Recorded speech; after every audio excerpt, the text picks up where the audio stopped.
Ćao svima, dobrodošli u Galeriju Novembar. Ovde smo sa Goranom Bačevac, čija izložba trenutno traje kod nas u galeriji. Možete pogledati do 28. novembra.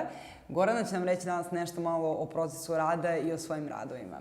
Moje prvo pitanje za tebe danas je kako je pandemija uticala na tvoj tok rada? Definitivno jeste uticala i na sam proces rada, a i na teme koje su me nekako okupirale. Mislim da sam imala na neki način i više vremena da u tim zaključenim periodima više vremena provodim sama i da više vremena provodim tako što crtam. Da. A koje su to teme koje su ti više okupirale sad? Pa da, mislim, generalno taj neki osjećaj anksioznosti od te izolacije ili ne samo pandemija kao direktno kao tema, nego i gomila nekih drugih zapravo i loših informacija koje su stizale sa svih strana. Pa ljudi prepoznaju često u radovima kada ulaze u galeriju taj osjećaj neke vrste izolovanosti i čak često komentarišu da su to teme koje su kao šta osoba vidi u svoje četiri zida ili čak i unutrašnjosti sebe. Da li si ti osetila možda taj veći zaokret kao unutra u odnosu na teme koje si ranije obrađivala? Pa da, mislim, ja sam svakako inače nekako uvek se bavila najviše emocijama, mogu da kažem. Mislim, to je nešto što me najviše i zanima. Ali mislim da se sad to više proširilo, ne samo kao emocija određena jedna, nego različiti ti neki osjećaji koji mogu da budu i užasno loši i veoma dobri. Pa, otprilike negde kao i radovi koji u isto vreme imaju tu neku nežnu crtu, veoma su pitki, ljudima su odmah prijemčivi, a s druge strane, kad ih malo bolje pogledamo, kad malo bolje analiziramo detalje, kad se udubimo u neke strašne delove, kao da su to levinitovi koji nemaju izlaze, da su nepoznatnice, da je neka arhitektura ili neki pejzaž koji nam nije sasvim blizak, onda zapravo shvatimo da postoji i pozadinski osjećaj anksioznosti. I to je nešto ljudi često komentarišu, taj kontrast. Da. Volim i da ljudi mogu da pronađu neku utehu u tim prizorima, ali opet s druge strane bih i da alarmiram probleme koji se dešavaju zapravo. A dobro, šta je na kraju nešto što povezuje sve ove radove po tvom mišljenju? Kao da li postoji jedna stvar ili neka tema ili fenomen koji ih obuhvata? Mogla bih da kažem da ih sve povezuje neka vrsta brige zapravo. Briga za budućnost, briga za sadašnjost, za osjećanja, za druga bića, za samu planetu. Da, baš se vidi da je cijel ekosistem je obuhvaćen tom brigom. Mislim da akvarel generalno ljudi ne shvataju kao neku tehniku kojom alarmiraš ljude na propast planete i onda je to vrlo zanimljiv twist, znaš. Da, zašto jeste akvarel nekako vrlo fluidan, nežan i da. Pa to i obično ga ljudi olako shvataju i onda se iznenade i kad dođu prvi utisak im je to kao obično nešto vrlo pitko i onda tek na drugo, treće gledanje shvate da tu postoji priča koja je ispod toga i koja je možda teža od tog pitkog materijala na površini. Ja mislim da je važno da taj sadržaj koji nudimo publici, kojim želimo da iskomuniciramo neke stvari, da bude na neki način što čitljiviji. Barem ja tako doživljam stvari koje pravim i koje želim da neko vidi, da mogu se ljudi prosto pronađu na neki način u tome. Da može i njih da ista stvar zabrine ili zaboli, ili da im bude na neki način možda lakše ili da osete neku utehu ipak nekim kao prijatnim slikama koje takođe mogu da se pojave. Čini mi se na osnovu reakcija da si to postigla. Da. Ovog za sad što sam videla. Do 28. ćemo da vidimo još, ali za sad mi se čini stvarno da sve što si rekla je jako...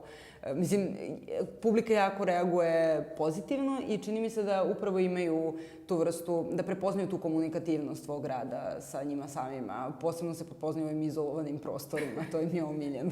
Da. Zato što sam tada ja isto dosta razmišljala kao šta je sada to udoban život, kako da ga sami sebi priredimo, pošto nam stalno neko govori, ok, sam moraš da budeš za sebe, sam za sebe, 1000 puta to treba se čuje. I pogotovo to u tim zabranama sad i nekog kontakta, da. I onda sam ja tad te radove crtala, mislim te sobe koje su tako jako male, skučene, pretrpane gomilom nekih stvari. Kako da se čovjek osjeća udobno u tome, pa sam tražila isto neke načine da pronađem nešto šta u svemu tome može da ipak kao bude zabavno. I da bude udobno. I ono što mi je posebno zanimljivo kod tvog rada je što si ti po struci inače vajarka, i završila i magistrirala vajarstvo na akademiji, a mi sada imamo priliku da imamo akvarele koje su nastale u posljednje 2 godine. Kako se desio taj zaokret od nečeg što je tako solidno, stabilno i čvrsto kao skulptura koja si ranije radila ili mixed media, šta god, ali i dalje bilo domen nekog tvrdog materijala u nešto ovako nežno i suptilno? Dok sam bila na studijama vajarstva i tad nisam nekako bila samo fokusirana na kao skulpture i na vajanje. Mislim i tad sam crtala dosta i koristila kao akvareli sve to, ali da, u posljednje 2 godine sam se baš jako posvetila samo akvarelu, mogu da kažem. Nemam neki proračun unapred kada ću koju tehniku da koristim. Mislim da se ovo nekako stvarno čak i spontano desilo, kao da sam se osjetila najudobnije u tom momentu da radim akvarel, jer mogu da ga radim i u svojoj spavaćoj sobi i negde napolju i gde god. Omogućava kao da vodiš neku vrstu dnevnika, kao gde god da se nalaziš možeš da napraviš pa jeste, da. Nije kao sa skulpturom da ipak mora da postoji neki tehnološki proces, da se malo više isplaniraju stvari. Kod akvarela mi se dopada što mogu da se na papiru izvuku te neke skulpturalne forme. Da, volumen i odnos prema masi. Tako je, volumen jeste i onda mi to jako prije. Tako da s te strane mislim da ne gubiš u stvari. Pa da, i mislim da nekako i nikad sebe ne bi baš ograničila samo na jedan medijum koji bi koristila, da. Kakvu ulogu u tvojim radovima igra boja? Pošto je ovde boja neko dosta dominantna stvar koja se primeti i ta rozikasto naranđasta boja inkarnata i nešto svi primete. Pa da li je to nešto intencionalno i zašto i da li isti odnos imaš sada prema boji u akvarelima i prema kad koristiš boju u skulpturi, recimo? Da, pa naravno da mi izbor boje jeste važan, isto kao i to šta ću prikazati. Bilo mi je zabavno da se poigram sa tom nekom bojom kože, ajde da kažem, nekom bojom kože ili mesa koja nas podsjeća na nešto telesno, a da opet tu boju koristim i za prikaz nekih stvari koje, mislim, jasno nam je da nisu deo tela, ali pa da bude malo možda nekako i neprijatno kada vidimo. A što se tiče vajarskih radova, tu takođe imaš sada odnos prema valerskim tonovima, kao što si imala na ovoj biljci. Da li je to isto nešto što upražnjavaš u vajarstvu ili se tu više fokusiraš na materijale i strukturu?